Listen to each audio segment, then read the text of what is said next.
Hi friends, ఈ వీడియోలో వచ్చేసి బ్లౌజ్ కటింగ్తో మీ ముందుకైతే వచ్చేసాను. చాలా గ్యాప్ తర్వాత బ్లౌజ్ కటింగ్తో వచ్చేసానండి. ఒక 5-6 డేస్ నుంచి ఊరు వెళ్ళాను. ఊరు వచ్చి రాగానే అర్జెంట్ బ్లౌజులు అయితే కాల్స్ చేస్తూ ఉన్నారు, అయిపోయాయి అని చెప్పేసి ఇంకా లైనింగ్ తడిపాను. హెమ్మింగ్ చేసుకునే టైం కూడా లేదు నాకు. ఈరోజు మొత్తం 4 బ్లౌజెస్ స్టిచ్చింగ్ చేసి ఇవ్వాలి. ఇంకా వర్కర్ అయితే ఒక్కరిని రమ్మని చెప్పాను, వచ్చారు. ఇంకా అప్పటికప్పుడు వచ్చి రాగానే లైనింగ్ తడిపేసుకొని ఇంకా కటింగ్ అయితే స్టార్ట్ చేశాను. చూడండి, కింద హెచ్చు తగ్గులు తీసేసుకొని ఓపెన్స్ అటువైపున ఫోల్డింగ్ నా వైపున వేసుకొని బ్లౌజ్ హైట్ అనేది చెక్ చేసుకుంటున్నాను. ఇక్కడ బ్లౌజ్ పొడవు వచ్చేసి బ్యాక్ టక్స్ నుంచి షోల్డర్ వరకు ఎంత ఉందో అంత ఖర్చులతో సహా కలిపి పెట్టేసుకున్నాను. అయితే ఇది షాప్ దగ్గర కదండి కటింగ్ చేస్తుంది. టేబుల్ అయితే చీకట్లో ఉంటుందండి, బాగా వెలుతురు అనేది రాదు. అందుకే డోర్ దగ్గర ట్రైపాడ్ పెట్టేసి కట్ చేస్తున్నాను. కింద బండలు వచ్చేసి హెచ్చు తగ్గులుగా ఉండడం వల్ల కొంచెం క్లియర్గా లేదు. ఈ ఒక్క వీడియో 1-2 వీడియోలు ఇలా ఉంటాయి అంతే.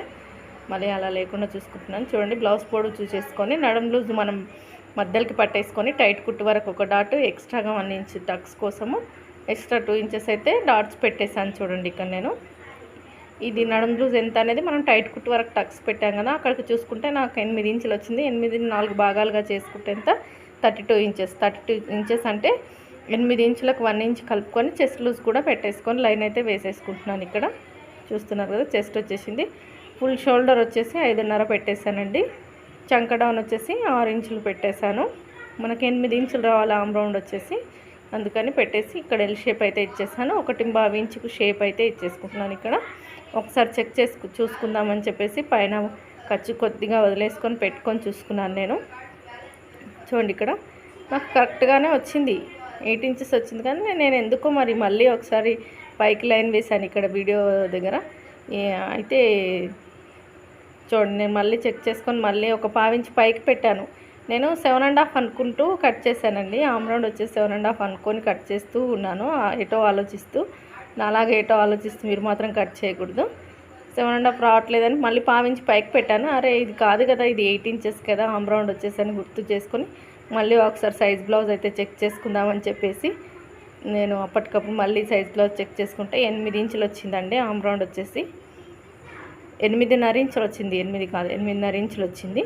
ఇంకా చెక్ చేసుకున్నాను. ఇక్కడ సరిపోతుంది నాకు. ఫస్ట్ నేను 6 ఇంచెస్ పెట్టాను కదా, అదే నాకు కరెక్ట్గా సరిపోయింది ఆమ్ రౌండ్ వచ్చేసి. ఇంకా అందుకని చెప్పేసి ఫస్ట్ గీసిందే ఓకే చేసేసుకొని కట్ చేశాను. ఇంకా షోల్డర్ వచ్చేసి సైజ్ బ్లౌజ్ ప్రకారం ఖర్చులతో సహా కలిపి పెట్టేసుకోవాలి. మిగిలింది నెక్ పెట్టాను 2.5 ఇంచెస్. 2.5 ఇంచెస్ నెక్కు ఖర్చుకు కలిపి పెట్టేశానండి. అంటే ఖర్చు అంటే షోల్డర్ ఖర్చు అనమాట.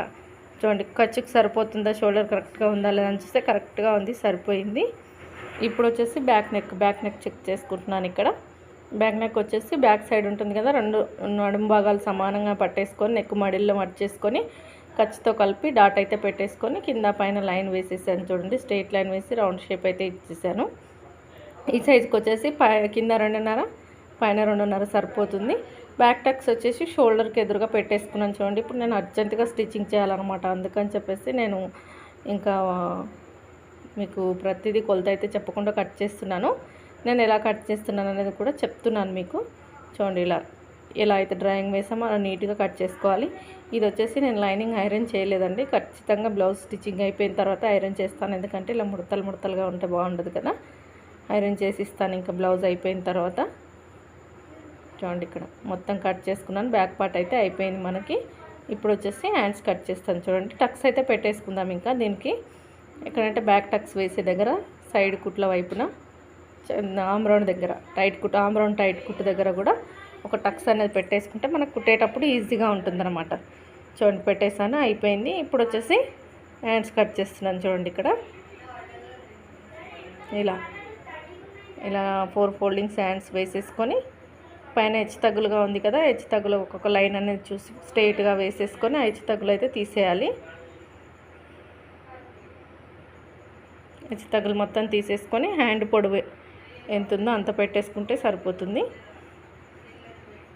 చూడండి, 1/4 ఇంచ్ ఖర్చు వదిలేసుకొని, ఇది వచ్చేసి లోడింగ్ అండి, హెమ్మింగ్కి లేదు. అందుకని నేను హ్యాండ్ ఎంత ఉందో అంత పెట్టేసుకొని చంక డౌన్ కూడా ఇక్కడే గీసేసుకున్నాను. సైజ్ ప్రకారము గీసేసుకొని బ్లౌజ్ పక్కన వేసేసి చూస్తున్నారు కదా, స్ట్రైట్గా ఒక లైన్ అయితే వేసేసి 1 ఇంచ్ గ్యాప్ వదులుకొని హ్యాండ్ కర్వ్ షేప్ అయితే ఇలా నీట్గా రావాలన్నమాట. హ్యాండ్ కర్వ్ షేప్ వచ్చేసిన తర్వాత ఇంకా హ్యాండ్ టైట్ కుట్ వచ్చేసి మనకి ఎంత ఉంది ఎనిమిది ఇంచులకు ఒక మార్కింగ్ వేసుకొని లైన్ వేసుకొని నేను రఫ్గా వేసాను. మళ్ళీ ఒకసారి మీకు చెక్ చేస్తున్నాను చూడండి.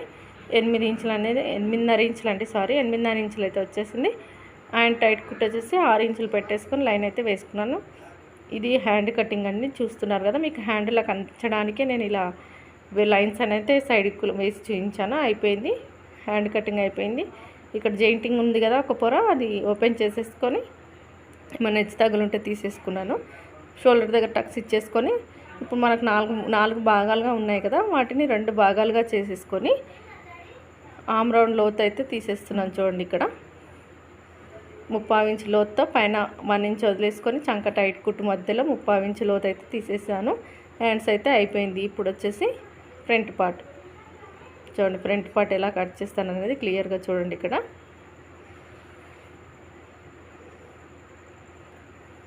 ఇలా క్లాత్ అనేది ఉన్న క్లాత్ నీట్గా అడ్జస్ట్ చేసుకొని ఫ్రంట్ పార్ట్ అయితే కట్ చేస్తున్నాను చూడండి. బ్యాక్ పార్ట్ వేసేసుకొని ఫ్రంట్ పార్ట్ కట్ చేస్తాను చూడండి. ఇక్కడ నా వైపున నెక్ వేసుకున్నాను, కోరాసిన వైపున ఆమ్ రౌండ్ అయితే వేసేసుకున్నాను.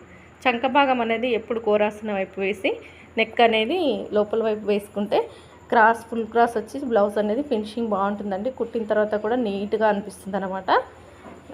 ఈ కోరాసిన వైపు నెక్కులు అయితే వేయొద్దండి. మీరు ఎలా వేసుకుంటారా అనేది చూసి కోరాసిన వైపు మాత్రం ఈ ఆమ్ రౌండ్ వచ్చేటట్టే వేసుకోండి. బ్యాక్ పార్ట్ పెట్టేసుకుని ఫ్రంట్ పార్ట్ ఎంత ఉందో అంత, ఫ్రంట్ పార్ట్ కోసం బ్యాక్ పార్ట్ ఎంత ఉందో అంత నీట్గా గీసేసుకున్నాను. ఇక్కడ వచ్చేసి 1/2 ఇంచ్ లోతు అయితే ఇక్కడ ఎల్ షేప్ ఇవ్వకుండా డైరెక్ట్గా ఇచ్చేసానండి. నాకు బాగా ప్రాక్టీస్ ఉంది కాబట్టి నేను డైరెక్ట్గా ఇచ్చేస్తాను. ఇప్పుడు వచ్చేసి ఫ్రంట్ పొడవు వచ్చేసి సైజ్ బ్లౌజ్కి ఎంత ఉందో చెక్ చేసుకుంటున్నాను. ఇక్కడ నాకు వచ్చేసి 13 ఇంచులు ఉందండి, పెట్టేసుకున్నాను. ఒక లైన్ అయితే వేసేసుకున్నాను. 13 ఇంచులు పెట్టేసుకొని ముందు నెక్ వచ్చేసి 7 ఇంచెస్ పెట్టేస్తున్నాను. ఇక్కడ ముందు నెక్ వచ్చేసి 7 ఇంచెస్ పెట్టేశాను.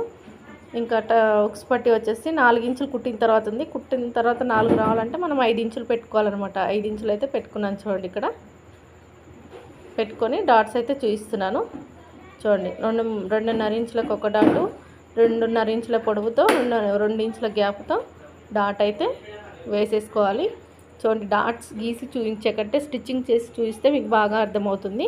స్టిచ్చింగ్ వీడియో కూడా ఉంది చూడండి, ఛానల్లోకి వెళ్ళి చూస్తే స్టిచ్చింగ్ వీడియో కూడా ఖచ్చితంగా మీకు అర్థమయ్యే విధంగా ఉంటుంది, చూసేయండి. నేను ఫ్రంట్ పార్ట్ ఎలా ఉందో అలా నీట్గా కట్ చేసుకుంటున్నాను చూడండి. ఇక్కడ లైనింగ్ ఐరన్ చేయకపోవడం వల్ల మీకు నీట్గా అనిపించడం లేదేమో కానీ కరెక్ట్గానే నీట్గానే కట్ చేస్తున్నానండి. రోజు కట్ చేసే విధంగానే కట్ చేస్తున్నాను.